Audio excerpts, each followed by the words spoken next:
This next pack's gonna knock your socks off.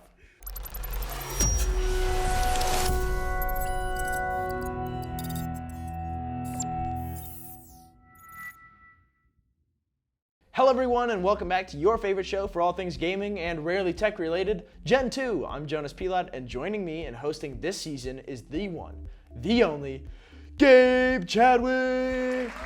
Thank you, Jonas. I'm really excited for this season of Gentoo. Dude, I'm super excited for you to be on this season. But without further ado, let's get into this week's gaming releases.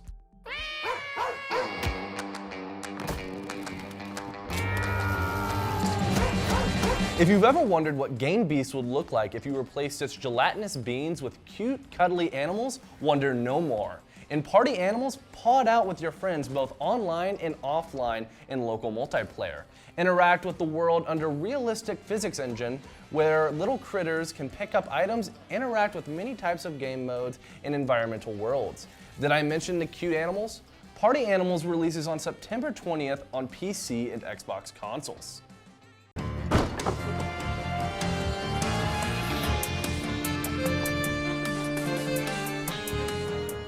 This is Super Adventure Hand, hands down the most adventurous and handsome hand in the world. You play as a hand on a gripping hand adventure where you single-handedly face dangerous obstacles and defeat a handful of evil feet. Enjoy this gripping 3D platformer as you avoid saw blades, fires, and other obstacles. Super Adventure Hand releases on September 21st for PC and Switch. That's the gaming releases this week. Make sure to check those out and tune in next week for some more new games. So let's check out what news in the gaming world recently. In major Unity news, the game engine is shifting its fee structure on January 1st, 2024. Instead of previous royalty-free system, developers will now pay per install once they reach specific revenue and thresholds. This change has upset many developers and it will apply retroactively to existing Unity games, causing frustration among developers who expected different terms based on earlier promises.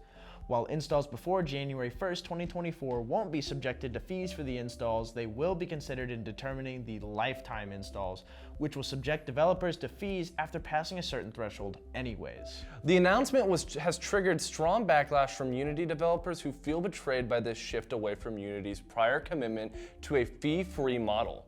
Many are contemplating switching away from Unity for future projects due to these changes, while some talk about how they have no choice but to now pay more money than their already agreed upon deals. That's the big news recently. Make sure to like, subscribe, and turn on notifications to check next week's news updates. Now it's the first episode of this season, so we have several all-new gaming packs coming right up.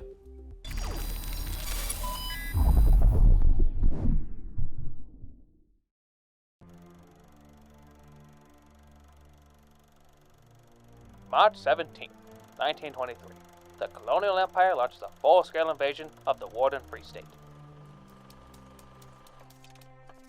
Everybody knew the war was coming. The colonies had been probing our defenses for weeks at this point, but when the war actually broke out, it was chaos across the nation. Everybody was clamoring to sign up, me along with thousands of other guys. First, they send you to boot camp for 3 weeks and then boom, it's off to wherever they need you. My first deployment was to Riven Downs in Sableport, where me and a squad were tasked with digging in and defending a small bunker base that had been established. Spent most of my time there just digging in, building tank traps, placing sandbags, digging trenches, whatever needed to be done, I was there to do it. Most of the time, it was just guard duty, a little reconnaissance here and there, probing the colony defenses, but most of the time, it was never worth the risk to leave the bunker base. Sure, we'd scout here and there just to see what we could see, but it was never really worth the risk. Didn't have a lot of medical supplies being such a little bunker base, no field hospitals, no dedicated medics for us. All we really had were just bandages. Command told us that we were in a unique spot. This bunker base that had been established was right in the middle of colonial supply lines, so an unaware trucker who wasn't paying attention to his radio would drive right through us, and we'd take advantage of it every time. Orders were just to light up any truck that went through and then scavenge whatever we could. Most of the time it was just regular materials and supplies, but every once in a while we'd get lucky with weapons and munitions that kept the bullets flying. I still remember the first poor dumb bastard that drove into us. He lit his truck up like there was no tomorrow. He got out and tried to surrender, but with the first action we'd seen all war, a couple of my squad mates got a little jumpy and they just let loose on him. Poor bastard never had a chance. With us starting to hit vital colony supply lines moving towards the front, it wasn't long until they noticed us and started sending out forces to take us out. At first, it was just a couple infantry squads coming in trying to clear us out, but after we pushed them back, it wasn't long before they came back with the armor. Being just a little border base, we weren't equipped to deal with the armor. Sure, we had some high explosives, but it was more for excavation in our defenses than anything. But it's all we had when the tanks came. I still remember the first tank. There was no warning, no nothing. The damn thing just came out of nowhere. Must have cut cross country to hit us. Sent the guy next to me home in a soup can. Holy. Oh my god, he's dead. There was nothing the rest of us could do but run and hide. We threw whatever we had at the thing and scared it off. But we knew that wasn't going to be the last tank we'd see. With that, Kali tanks became a regular occurrence. We were just a small garrison. We were put there to dig in, not to fight the tanks. And with them starting to hit our position, and us not having anything to fight them with, we finally got the order to fall back. It wasn't long after we left Riven Downs when my squad got new orders to reinforce Army Group North at Fort Windham for something they were starting to call the Great Northern Offensive. This has been the first story from the Foxhole. Make sure to tune in next week.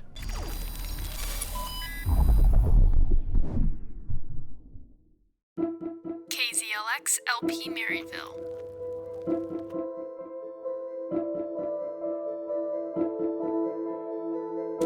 Your 24/7 Top 40 radio.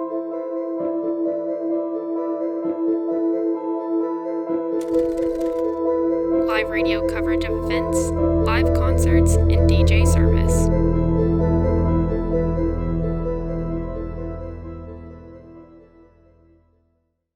The news that matters most is the news that hits close to home.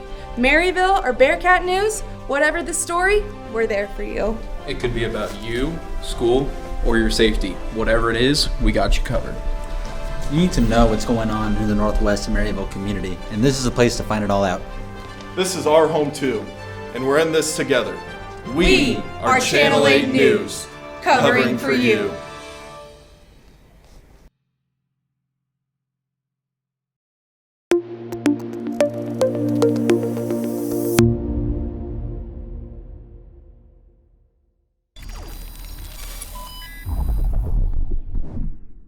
Now it's time to cut to the next pack. My name is Gabe Lozano, and welcome to Audio Odyssey, a show where we go over video game soundtracks and why they make games so great. This week, we're going to be taking a look at the Mario soundtrack. It is no question that video game soundtracks have a major impact on gaming. Imagine playing Mario or any game without music. Music is the soul of a game, and a bad soundtrack or no music at all can just completely ruin the vibe of a great game. Music in games is often overlooked, but music is so important for video games and the overall atmosphere of a game. It's hard not to think of Mario when thinking about video game soundtracks. Mario's music has been a staple of video game soundtracks since it was released, and it will only continue to be easily recognizable for years to come. The original soundtrack and the original Super Mario game was released on September 13th, 1985. The amazing 18-song soundtrack was written by no other than Koji Kondo. Kondo had a major impact on Nintendo and the video game culture in general. Obviously, Mario was a major success, and with the success of the game also came with the popularity of the music. The main theme we all know and love is officially known as the ground theme or the overworld theme. Set in the easy key of C major, Kondo composed the song only on a small keyboard, taking influence from the Japanese fusion band T-Square. T-Square uses many syncopated rhythms and an easy to follow but effective melody. This is exactly what Kondo was trying to replicate when he was writing the theme of Mario.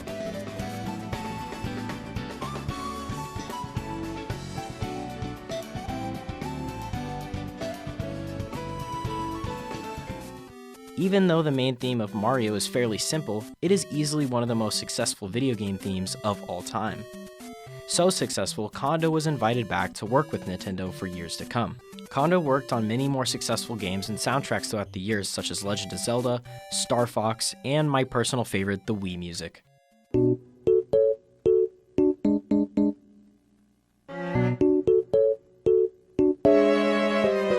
These are just a few of many successful projects Kondo has worked on. Today, the main theme of Mario and many other songs from this amazing soundtrack can be heard through many different Mario games, movies, and even different video games. Like I said before, the soul of a video game is its soundtrack, and without it, games just wouldn't feel alive. And I think Mario is a perfect example of this. Imagine running through a level and not hearing the Mario music, or going down a warp pipe and not hearing the underground music kick in. Kondo's easy composition will always be one of the greats, and Mario wouldn't be Mario without it. And that was the first episode of Audio Odyssey. I hope everyone enjoyed watching, and I hope to see everyone next week here on Gentoo.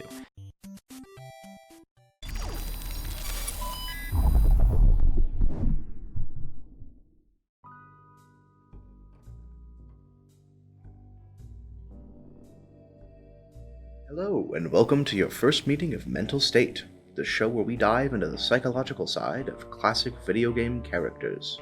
For these first few sessions, we will be taking a dive into Psychonauts, a game that deals with the mind and everything associated with it. For your first session, I recommend that we dive into a topic most people know: trauma. The characters that we will be looking at are Mia Vodello. Look who made the scene. Agent Vodello? Where are you? On TV, of course, where I was always meant to be. I mean, look at my hair, darling. How can hair this fabulous not be on TV? And Coach Oleander. The human mind. 600 miles of synaptic fiber, 5.5 ounces of cranial fluid, 1,500 grams of complex neural matter, a 3-pound pile of dreams. But I'll tell you what it really is. It is the ultimate battlefield. There are also spoilers ahead for Psychonauts. For Coach Oleander, we find that his trauma stems from events early in his childhood, and were further exacerbated by his rejection from the military. His father, while Oleander was a child, butchered a bunny that he cared for right in front of him. This was done because his father wanted to show Oleander that he couldn't be soft. In his adult life, Oleander was denied entry into every branch of the military due to his height. These two events culminated in a mental snap of his mind, leading him toward plans of world domination.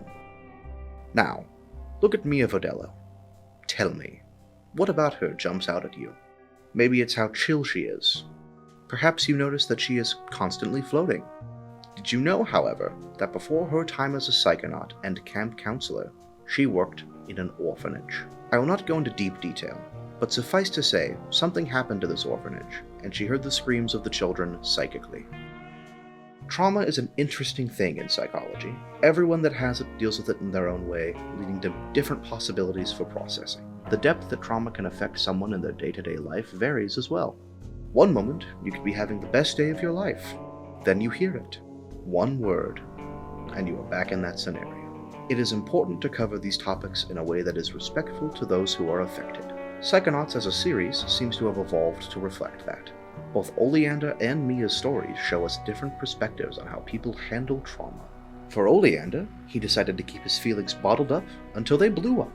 For Mia, she decided to put her efforts into making sure that she can be available for any of the children she oversees. Thank you for coming into my office. I've been Dr. Snodderly. Be sure to like, comment, and subscribe, and tune in next week for our second session.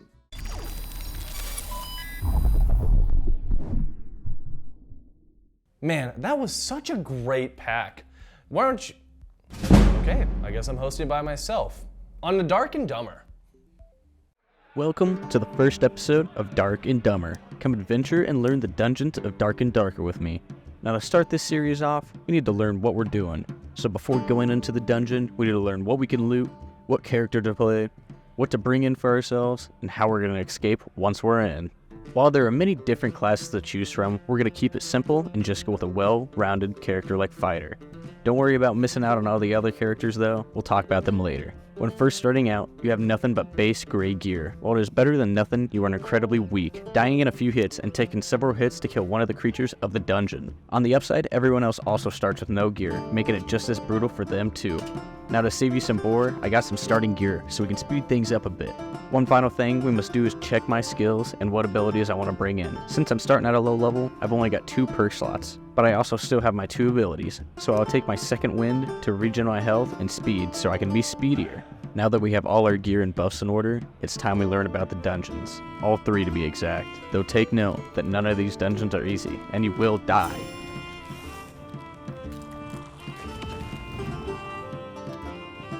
like a lot.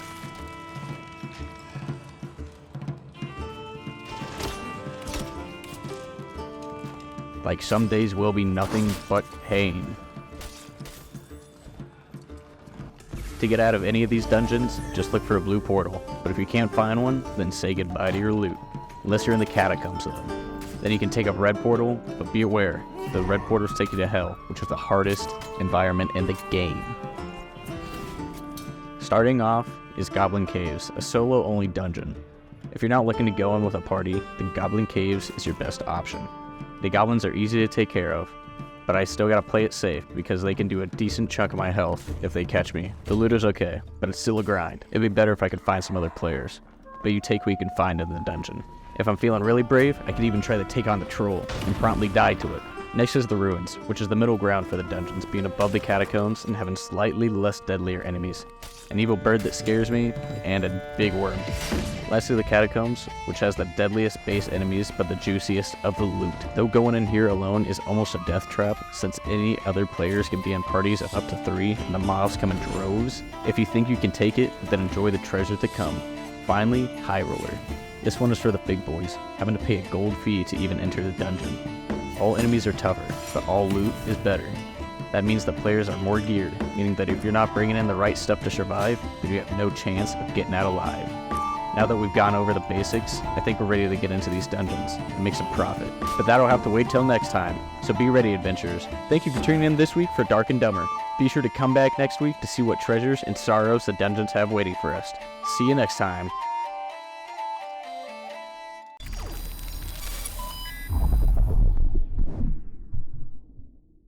Gabe, you have no idea how good it is to have another co-host on. I have been carrying so much stuff in my inventory. yeah. I have been encumbered like all summer. Do you think you could just Yeah, hold on totally. to- Yeah, I got you, Okay, man. Yeah, perfect. yeah. Awesome. Let's just start with the pockets. First, I got this hat. Oh, What do you whoa. think? You like it? I like the new hat. Okay, Like, yeah. not new, And then guess, I but- got this box from Pandora. Don't open it. Okay, yeah, no, Strictly keep that sealed. I got you, And, ooh, I got some of this. Whoa, I didn't know you were into timber. Timber, hardly know her. Anyways, Okay. I've been doing some hunting as well. Yeah. Oh, whoa, Yeah. those are animal pelts. You might want, Whoa. you might want to wash your hands. I didn't actually clean them. Or Oh, anything. that is awesome, I yeah. didn't learn that part from the Oh. YouTube tutorial. Just kind of cut off in the wilderness. I robbed a guy. Got Oh, some family you heirlooms. robbed a dude? His grandma made that for him. he Oh, said. wow. So And, you know this guy? No. Oh, Well, okay. yeah, I got to know him as he was kind of bleeding out and everything. Oh, But okay. yeah, Oh, wow. that's. Whew, I feel light. How about you? How do you feel? How do you I feel? feel a little heavy, a little bloated, but it's okay. Okay, yeah, well, yeah. you know, that's normal. Thanks for being a co-host, man. Oh, man, No that feels problem. good. All right.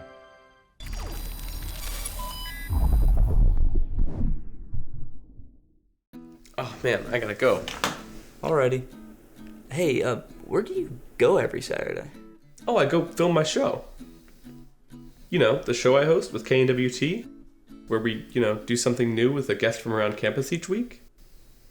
It kind of pertains to their job or activities that they do. Yeah, sorry man, I don't get it. I don't know, man. It's loosely related. Hey, welcome back to Loosely Related. I'm your host, Jackson Weddle. This week, we find out why James Cameron was wrong, dive into the lore of Star Wars, get the gossip on Zach Bryan, and bring you the latest, nerdiest news. That's all right here on Nerd Central. New episodes every Wednesday at 6 on KNWT TV.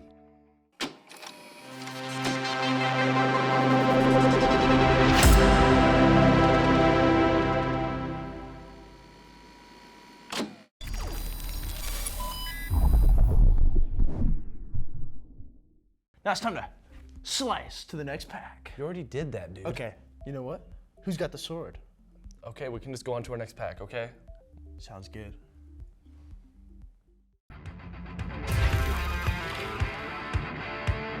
Think a city called the City of Dreams. Look a little bit more dreamy.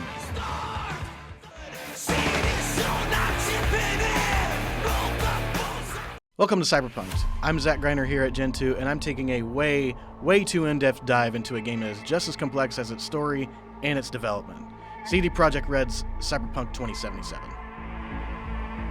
Much like its cinematic counterpart, Blade Runner 2049, this game has a turbulent history in the gaming community. From one of the worst launches of a AAA title game of all time, to becoming one of the most interesting comeback stories of modern day gaming. The best way I could describe this game, it's a misunderstood masterpiece. Over the next couple of weeks, I'm going to go into a lot of finer details about this game, how it seems to be making a complete 180, and why its growth has been so fascinating to watch. And in this week, we'll keep it simple. What is Cyberpunk 2077? And that's what I'm here for. So let's dive feet first into the cyberspace. Cyberpunk 2077 is an open-world role-playing game that offers the player a wide variety of ways to play, from customizing their character, perks, weapons, dialogue choices, and even secret side missions the player can only unlock by doing specific hidden tasks. The ways to approach the missions, most of them are up to you. Depending on your character build, you can go in guns blazing, play sneaky, or my personal favorite, Mr. Hackerman, where you just walk into a room, look at someone, and everyone else's brain fries. One of the game's many unique functions is the cyberware system.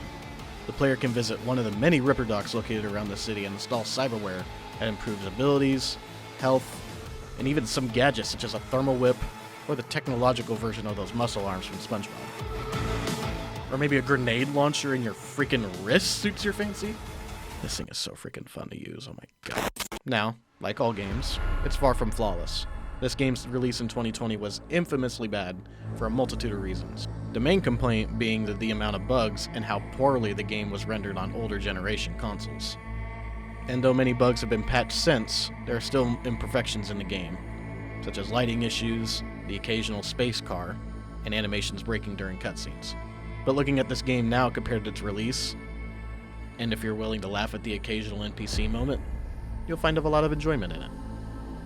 But in my personal, non-professional opinion, the gameplay isn't even what makes this game. That belongs to its hauntingly tragic and beautiful story, which will be our first insight into one of the more complex layers of this game next week. This has been Zach Greiner on Cyberpunk, signing off.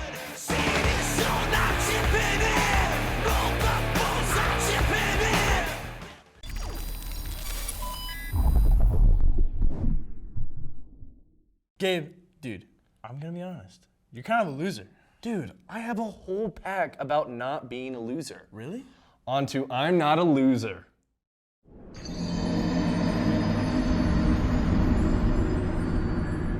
Hello and welcome to I'm Not a Loser, where I show you how to be as good at video games as I am. When it comes to games of any kind, I'm just a natural. But today, we're playing what I believe is the easiest game of all time, Elden Ring.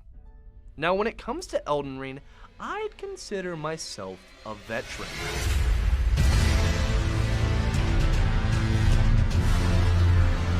In Elden Ring, the most important part of combat is dodging. If you can't dodge, you'll die in a matter of seconds. An important part of dodging is timing. When you dodge, you are invincible for a short amount of time, which allows you to dodge attacks that would otherwise hit you. Now I hear you asking, how's your dodging? Well, let's just say I'm on a whole nother level at this point. Bosses just can't seem to touch me. Honestly, kinda makes the game boring at a certain point. When you get to a point in video game mastery, you begin to just see patterns. Now, a big resource many seem to neglect in Elden Ring is your health. When the red bar hits 0, it's lights out. When playing, you can maintain your health in two ways, by dodging or by healing. Now for me, healing is something that isn't necessary, because as I've shown, I'm quite good at dodging. But when I do occasionally heal, I pick the perfect time between attacks to take my opportunity. Healing is a necessary mechanic for beginners, so don't be discouraged if every heal doesn't always work. The last and arguably most important part of Elden Ring is patience. For me, this is easily my biggest strength.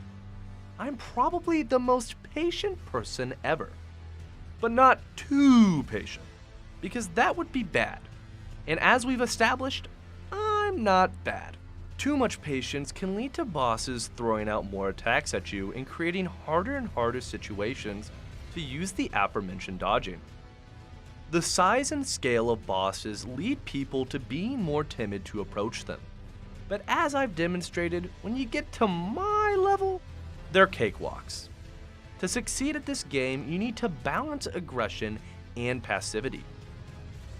With these techniques and tips, you should find the game a bit easier.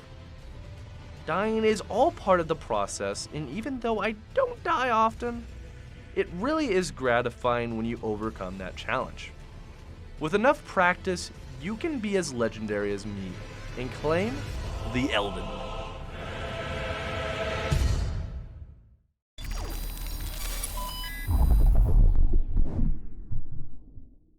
And that's a wrap for today's adventure, folks. We've journeyed through the first episode and had a blast. Absolutely. But before we go, remember to subscribe to Gentoo, your portal to all things gaming and rarely tech related. Hit that subscribe button so you never miss an episode. And don't forget to smash that like button if you enjoyed the show. We appreciate your support. So until next time, adventurers, keep gaming. We'll see you every Tuesday at 6 p.m. on Gentoo. Stop! You violated the law. Pay the court a fine or serve your sentence. Huh? Fine. Then you choose blood.